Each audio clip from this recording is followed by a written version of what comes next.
the first thing is this Roger Reeves Yes. smuggled for Escobar. He escaped from prison several times, did 33 years in prison. Yeah, really interesting character. So what do you know about that? So I know that during the cocaine cowboys rush, for anybody who's not from South Florida or not familiar with it, I'm sure people even outside of Florida are familiar with it because it's been all pretty glorified with the narcos and everything. But cocaine cowboys era was when there's a lot of cocaine coming in from South America, and I know Mr. Reeves was based out of Florida for some extent, and he even mentioned living in Coral Gables, but he's been arrested I don't know how many times in different countries, and he's escaped from all these prisons, but he was running for Escobar, and I guess it was before Escobar really kind of flipped and started getting malicious and vindictive and really started going to war with the other cartels. So his experience was really interesting because I think it's very lazy for us to, in like movies, kind of program us to think of someone as good or bad. And the way he described meeting Escobar and his interactions with him, like it made him fit more of that Robin Hood kind of character. Gentleman, businessman, wasn't screwing anybody over, plenty of money for everybody. He was even saying the cartels were kind of getting along, which is another perspective that I didn't really imagine, but they were behaving like businessmen who just were in the business of an illegal product, but they weren't like killing people right away. Then obviously with money and power comes corruption and infighting and jealousy and stuff like that. So that's when I think things exacerbated. But he said when he was dealing with them, his impression of Escobar and the other guy Escobar was partners with, I forget who, but he's like, yeah, they were gentlemen. My family went down. We like vacationed with them and stuff. They hosted us with their horses and their stables and motorcycles and all this stuff. And it's just interesting to see that kind of that gray, darker area of history. And this guy who's like a living relic, he was there through it. So the stuff that we see on Narcos and Blow and Made in America. Actually, so Made in America with Tom Cruise. That guy, Tom Cruise's character, worked under Reeves. Really? That yes. we're talking about right now? Yeah, so he hooked him up, basically. They met at some point, and he mentions that, like, it's interesting, and I know you did conspiracy theories and all that kind of stuff. There's supposedly that movie Made in America was kind of suppressed or pushed back because there was content, or they were worried that there was content about the Clintons and their involvement with bringing narcotics into the country. And Tom Cruise's character at one point, and Reeves talks about this in one of the interviews he did, he basically said, let's land in, where was Clinton? Arkansas? Yeah, Arkansas, yeah. He's like, let's land in Arkansas. It'll cost us this much money, but like it's impossible for me to get arrested there. And he's like, what do you mean? He's like, just don't worry. I know the right person, and that right person was supposedly Clinton's. No shocker there. Interesting Is there anything that they're not involved in? I mean, people stuff. falling off planes, disappearing. Oh, man. I mean, you name it, they've done it. Yeah, I've seen, and again, I know it's all crazy conspiracy stuff, but there's a list, and I'm sure you're aware of it, of all the people around the Clintons associated with them who have died in really weird ways, like 2 shotgun shots to the head in a suicide. Yeah, like execution style thing. Yeah. And also it was all people that they were connected to that crossed them or crossed somebody in their group some way, somehow. Now, we don't, allegedly. Yeah, allegedly. That's what they did. But there's definitely up to dirty shit one way or another. Yeah. A guy was just in here. He was he played Syracuse Final Four, and he was telling me that Lamar Odom, you know, when he was with the Kardashians, this is just a little bit off topic. When one thing was with the Kardashians, and it's kind of like the same thing with the Clinton. So Khloe Kardashian is at James Harden, the basketball player. He's at that game. She's at that game in Houston. While he's all fucked up in the hospital, she flies to go visit him in the hospital, gets him to sign the rights over. So to this day, my boy who played in the Final Four and still friends with him to this day, they talk all the time. Kris Kardashian, the mom, has full control of all his money.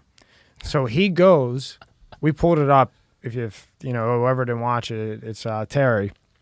And Lamar goes to bet, right? His thing is like $5,000. That's all he has. They give him $5,000 a month. Okay. So he goes to bed, so he borrows 10 from some guys he shouldn't, and they kidnap him. She wouldn't give him the money, so she ended up paying 5 to get him released. And then before that, I had Homer in, another guy who's up. He was training MLB players, athletic trainer, NFL players, so on and so forth. They're in Venezuela. The Clintons, he's got a hooker, right? He's single, whatever. Well, the whole team goes to this hotel, and the hooker that Homer's with says, "You won't believe who's in here." And she was like all scared to tell him. And Homer's a guy that wouldn't lie. And Hillary got 2 hookers. Bill got 2 hookers. And this is from a hooker that Homer was with at the time. And Homer is a straight businessman. Right? He's not into that, making up shit. Yeah. If he was there, he was there. If he wasn't, he wasn't. Yeah. So, I mean, that's just the beginning of that. Yeah, I actually saw that episode, and that's jived with, again, the conspiracy theory kind of chatter that I've seen. I'm fascinated by that stuff. I don't believe it to the extent that I make decisions based on it, but then when I hear another story that kind of correlates or corroborates, it's like, just going to add that to the little list and file it away. That's how I am. I'm like, maybe, but then when it comes from a guy that I know personally, that has a big IT staffing business, into a lot of shit, well off. He doesn't have time to make up lies. Or anything to gain. Yeah. And what's he going to gain by saying, hey, I'm in Venezuela with the MLB and NFL, and this is what happened with the Clinton? There's no reason to, right? Yeah. There's no benefit. But to this guy here, okay, so here's the article. You want to read that?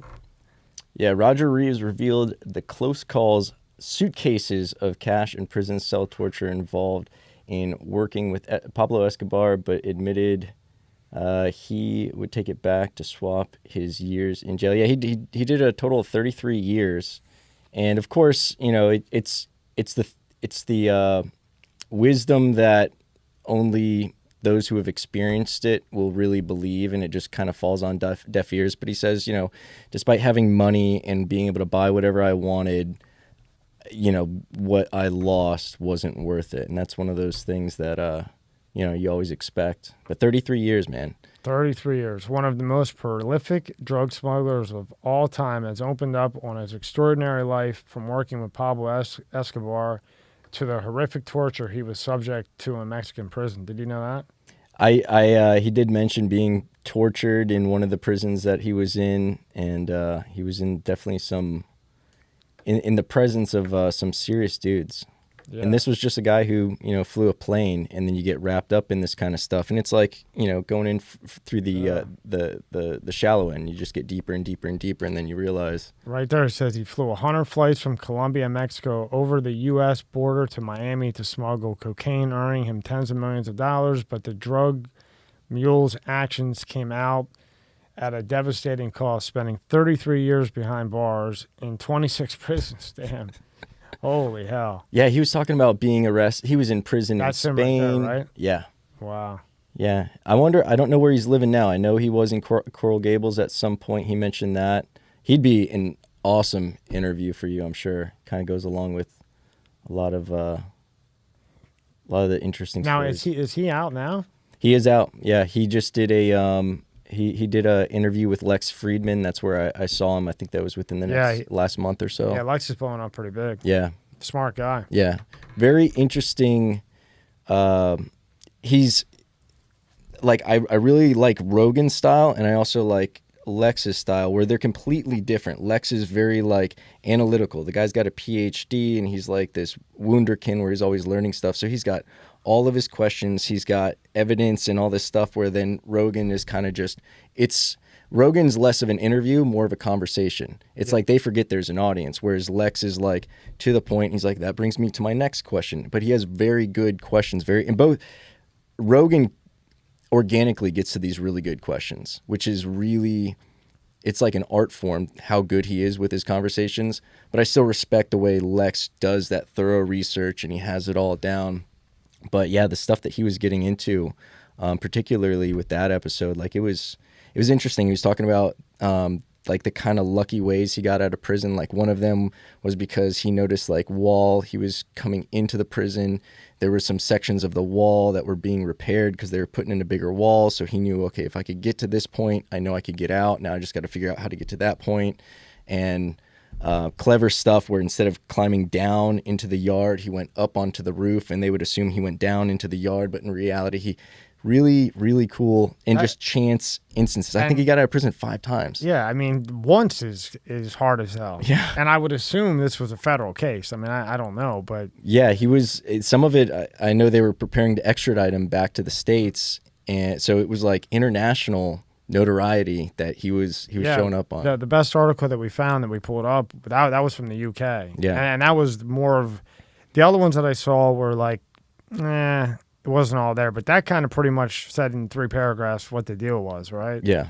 Yeah. And you could imagine the stories that he has, the good times and the bad times and the close calls and everything else, but it's definitely interesting. 33 years, that's a long time. Yeah. And the torture, do you know why did he get tortured? I guess in Mexican prison, it says. Yeah, I don't. They probably trying to get him to. I didn't listen to that part specifically, but I'm imagining it was probably to get more names out of who he went. Like at some point, so Tom Cruise's character is working with the CIA in the movie, and again, that guy's working under him. And at some point, he said he met him at this bar, and he's like, "Are you wearing a wire?" And the guy's like, "No, but everybody in here is CIA." Wow. And he's like, okay, well, he's like, listen, man, I got a good deal for me. You're included. You just got to flip. And he's like, I can't flip. Like, all these guys are my friends. So he didn't flip, and that's how he ended up on that side of it. Otherwise, he could have taken that opportunity and I guess worked with the CIA. But then again, you're flipping on the cartel. You're not really going to have... Yeah, you're dead either way. Yeah, you start a clock either way. You're either going to do 33 years and hopefully you live for the 33 years and get out somehow. And have a family to get out to. And have a family to get out to, or you cooperate. We're not talking about Italian or Irish or whatever. They'll go after your family, your dog. We all know that. Yeah. So, I mean, even if he's locked up and he cooperates and they can't find him, they'll just go to the next best. Yeah. And what would hurt you more? Taking out your girl or your wife, or taking out yourself? Yeah. Most real men would say, I'd rather me go than my wife or my kid, right? Yeah, especially when you knew what you were doing. Yeah. You know, I rolled the dice and, came out this way. So it was fun to have the planes. Now I go to prison. Yeah, I mean, you walked into that life, right? Mm-hmm. You know what I mean? So now we'll switch lanes to Neuralink with Elon Musk, which we talk about a lot through text and a little bit last time you were in. It was still kind of new. Yes. I think it's awesome. I mean, I guess it's done pretty much. It's just waiting in the final stages, and he's going to start with the medical. And correct me if I'm wrong. It's a chip that they put in the brain, in the skull, and the first series will be like a fishing hook. And that fishing wire goes to the part of your brain that has autism or Alzheimer's or whatever it may be. That will be the first one out. And that wire will go right to that part of the brain that is causing that disease or whatever you want to call it. And through that chip in the brain, they'll be able to correct it. Yeah, the things that they're actually going to, my understanding of it is all of the things that they have slated kind of for the initial use cases for it are all going to be kind of repairing damage or fixing a problem. So it'll be stuff like that. I know that they can resolve seizures. They're even talking about, restoring people who have paralysis, being able to restore in certain cases, depending on what type of damage or what the disorder is. So initially it is going to be we're fixing someone who's already broken kind of stuff. But eventually that is going to evolve to then become an optional thing. You have to imagine before it's brought to the layman, all of us normal people, they're deeper in the studies and they've proven more as far as the applications and utilitarian purposes for it than we're aware of. Yeah, it's just like cloning. Like I've heard cloning was really, kind of mastered by the 80s, but we didn't see Dolly the sheep until like the 90s. And then all of a sudden it's like, oh yeah, we're totally not cloning people or anything. Definitely not splicing genes and making superhumans. Of course.